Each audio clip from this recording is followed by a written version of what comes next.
अब देखिए question 4.3 exercise 4.3 twelfth class का 4.3 के लिए कॉन्सेप्ट देखेंगे हम। तो इस चैप्टर में आप गौर करेंगे तो जितने भी क्वेश्चन है, चूंकि चैप्टर बहुत ईजी है, थोड़ा ध्यान देंगे तो एकदम बहुत जल्दी समझ में आ जाएगा आपको। ये चैप्टर में जितने भी क्वेश्चन है उसमें आप गौर करेंगे तीन तरह के ही लगभग क्वेश्चन है। पहला क्वेश्चन जो है त्रिभुज का शीर्ष दिया हुआ है, x1 y1 x2 y2 x3 y3 का मान दिया हुआ है और उससे हमको त्रिभुज का क्षेत्रफल निकालना है। दूसरे टाइप का जो क्वेश्चन है उस क्वेश्चन में आपको तीन बिंदु जो दिया हुआ है उसको संरेखी साबित करना है।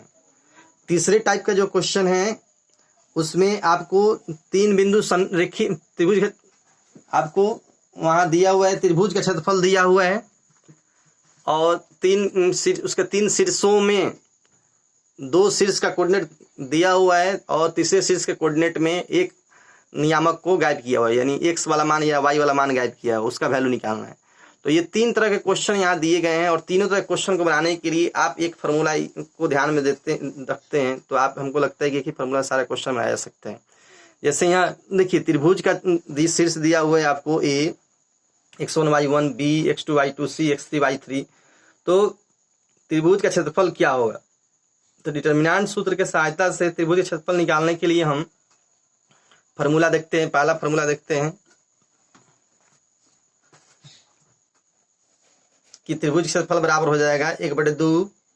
पहले लाइन में देखिए R1 में क्या रखना है, x1 y1 एक, दूसरे में देखिए x2 y2 फिर एक, तीसरे में x3 y3 फिर एक।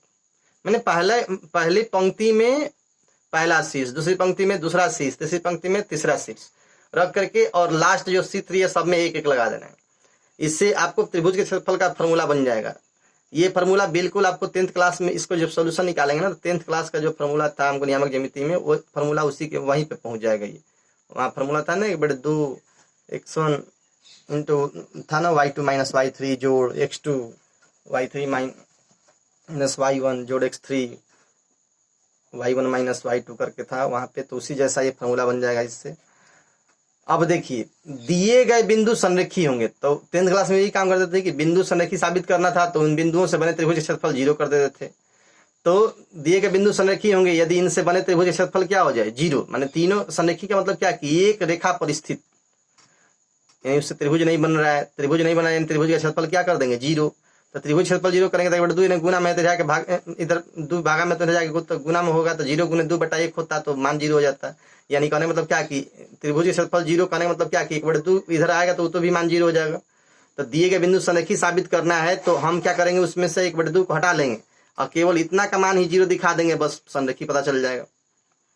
इसके अलावा एक कॉन्सेप्ट की जरूरत और पड़ेगी आपको कि यदि दो बिंदु है, मान लीजिए x1, y1 x2, y2 और उसको मिलाने वाली रेखा का समीकरण हमको निकालना है। तो दो बिंदुओं को मिलाने रेखा का समीकरण निकालना है तो उसके लिए फार्मूला आपको ध्यान देंगे कैसे होगा। तो पहली पंक्ति में आपको ध्यान देना है xy लिखना है, दूसरी पंक्ति में x1 y1 और तीसरी पंक्ति में x2 y2। थोड़ा सा उससे अलग है, ध्यान देंगे। इसमें था कि 1 1, इसमें दूसरा में 2 2, तीसरा में 3 3 कर देते इसलिए, लेकिन यहाँ पे पहला में xy, दूसरा में 1 1 और तीसरा में 2 2 अब बराबर क्या कर देना है 0। ये तीन फार्मूला के यूज करके पूरा चैप्टर आप आसानी से सोल्व कर सकते हैं। पहला फार्मूला क्या हुआ तो 1/2 x1 y1 1 फिर x2 y2 1 फिर x3 y3 1। यहाँ पे जब संरेखी साबित करना है तो x1 y1 1 x2 y2 1 x3 y3 1, इसका डिटरमिनेंट वैल्यू 0।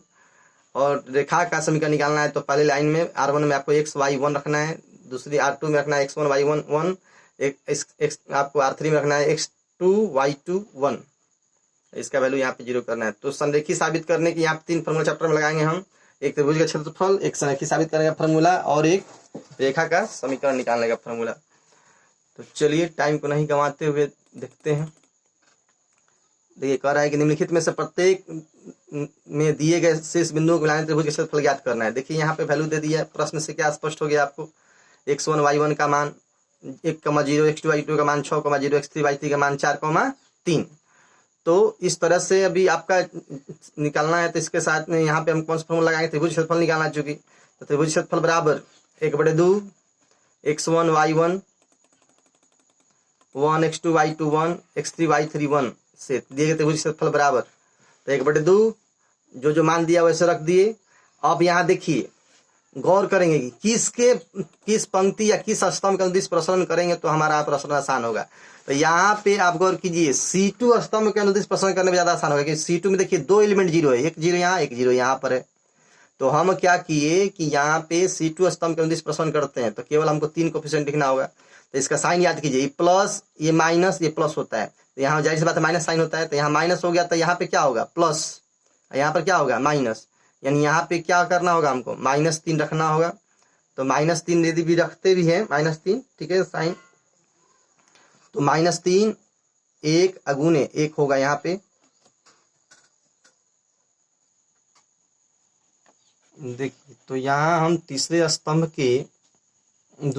के तीसरे एलिमेंट का अनुदिश प्रसरण करते हैं। दूसरे स्तंभ का प्रसरण करेंगे तो 2 0 है, तो 2 का तो यहाँ गुणांक लिखने की जरूरत है नहीं, इसका साइन तो चूंकि होगा माइनस प्लस इसका माइनस, तो इसका -3।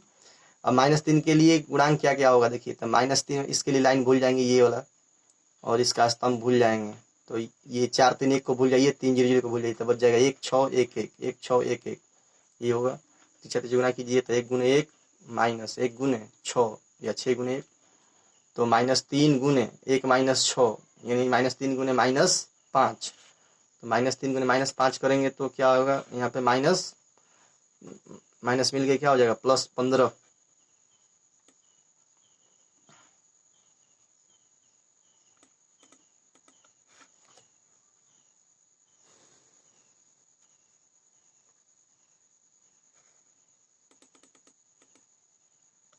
-3 गुने -5 ये सॉरी यहाँ प्लस का साइन होगा।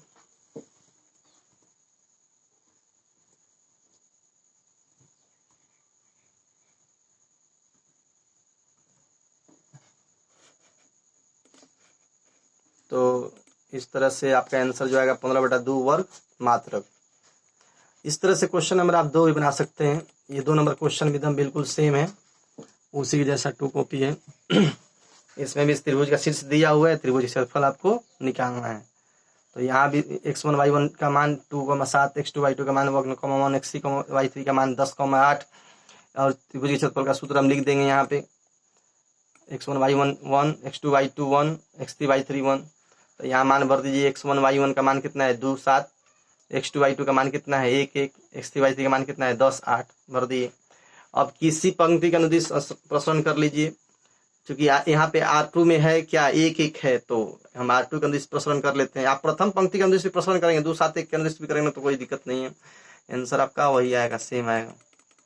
तो द्वितीय पंक्ति का अनुदिश प्रसरण किया गया था, देखिए यहाँ पे साइन याद कीजिए, ये प्लस ये माइनस ये प्लस, तो इसका साइन माइनस है, जाहिर सी बात है, तो ये माइनस तो इसका साइन क्या हो जाएगा प्लस, फिर इसका साइन क्या हो जाएगा माइनस, तो यहाँ माइनस प्लस और यहाँ माइनस साइन हो गया। तो देखिए यहाँ -1 लिखा हुआ है, तो -1 लिखा हुआ है, तो -1 के लिए कोफिशिएंट क्या होगा, गुणांक क्या होगा यहाँ पे, तो -1 वाली लाइन को भूलिए, 1 1 को भूल जाइए और 2 1 10 को भूल जाइए, तो बच जाएगा मेरे पास क्या 7 1 8 1, तो 7 1 8 1 हो गया।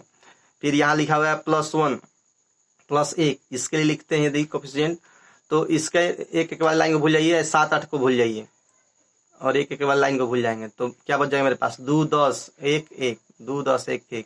अब बारी आया इस 1 के लिए, तो यहाँ साइन क्या होगा -1, क्यों, क्योंकि यहाँ माइनस प्लस माइनस, तो -1 साइन होगा। तब देखिए इसके लिए इस लाइन को भूल जाइए और इस लाइन को भूल जाइए, तो बच जाएगा मेरे पास क्या 2 7 10 8 2 7 10 8। तो इस तरह से आप यहाँ पे इसको सॉल्व करेंगे, तो सॉल्व करेंगे तो जो रिजल्ट आएगा आपके सामने है 1/2 -1 तीसरा गुना कीजिए, 7 गुने 1 -1 गुने 8, 2 गुने 1 -1 गुने 10, 2 गुने 8 -7 गुने 10। ऐसा करेंगे तो आपको आ जाएगा यहाँ पे 7 - 8 1 × 2 -10 -1 × 16 -70, और यहाँ पे हो जाएगा आपको -1 यहाँ -1।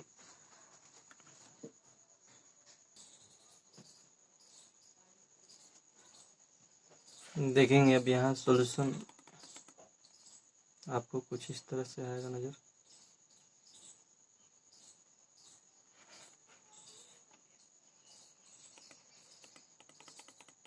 इसका आंसर आपको आ जाएगा 47/2 वर्ग इकाई।